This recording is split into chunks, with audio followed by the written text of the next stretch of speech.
অখিল গগৈ একটা কুকুর জানোয়ার, শালার শালা।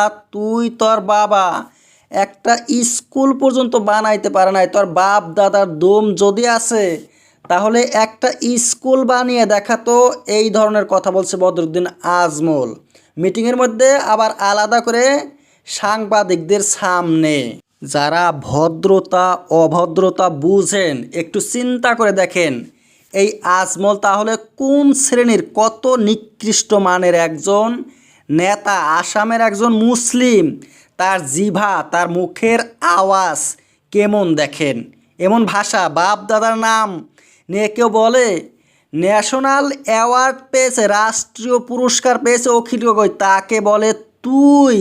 শালার শালা। আজমলের এমন ভাষা নতুন নয়, উনি আগে থেকে, উনি যখন রাজনৈতিক দল গঠন করে তখনই কংগ্রেসের নেতাদেরকে নেত্রীদেরকে বিয়া দেওয়ার মতো কথা বলে। তরুণ গগৈ মুখ্যমন্ত্রী ছিল, মিটিংয়ের মধ্যে বলে গগ গগ গগৈ, এমন ধরনের ভাষা এই মৌলানা সাপের টুপিওয়ালা নেতার। অখিলকে বলছে তোর বাবাই কি স্কুল এনে দেবে, আমি যদি স্কুল না বানাই।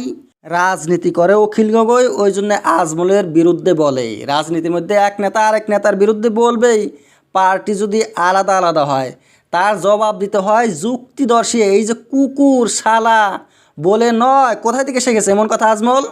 আর আজমল কি অখিল গগৈর বিরুদ্ধে কম বলছিল? পাগল বলেছে, বলছে হিমন্ত বিশ্ব শর্মার কাছ থেকে টাকা নেয় অখিল গগৈ। তাহলে আসামের মুসলমানদেরকেও বলছে আজমল। মুসলমানরা আবার কেমন ন্যাচ কাটা দেখেন। অখিল গগৈ মুসলমানদের বিরুদ্ধে বলে, আজমলের বিরুদ্ধে বলে, আর সেই মুসলমানরা অখিলের কথা শুনে হাততালি মারে, হাততালি। মানুষ যখন নেতাদের ভাষণ শুনে, কথা শুনে খুশি হয় তখন হাততালি মারে। সবসময় তো খুশি হয় না, কথা বলে কখনো কখনো যুক্তিওয়ালা কথা, সেইগুলো মানুষের পছন্দ হয়। আজমলের তো অনেক কথায় হাততালি মারে মানুষ, তার জন্য কি মানুষের দোষ এইটা? মানুষকে এখন দোষারোপ করছে। অখিল গগৈকে বলা ছেড়েও এখন এই মানুষকে বলছে আপনারা কেন হাততালি মারেন, আপনাদের বুদ্ধিজ্ঞান নাই। সাংবাদিকদের সামনে আবার অখিল গগৈর নামও নেয় নাই আজমল। বলছে অখিল গগৈ একটা বাজারি মানুষ, সস্তা মানুষ, এই মানুষের নাম আমি কেন নিব মুখে? কে সস্তা কে বাজারে মানুষ সেটা মানুষের মুখের ভাষায় প্রকাশ পায়। আজমল হয়েছে সস্তা মানুষ। আজমলের জিভা যে কত পাতলা, একদম নিচু জাতের লোক আজমল। কিন্তু অখিল গগৈকে বলছে কোনো লাভ হবে না আজমলের এমন করে।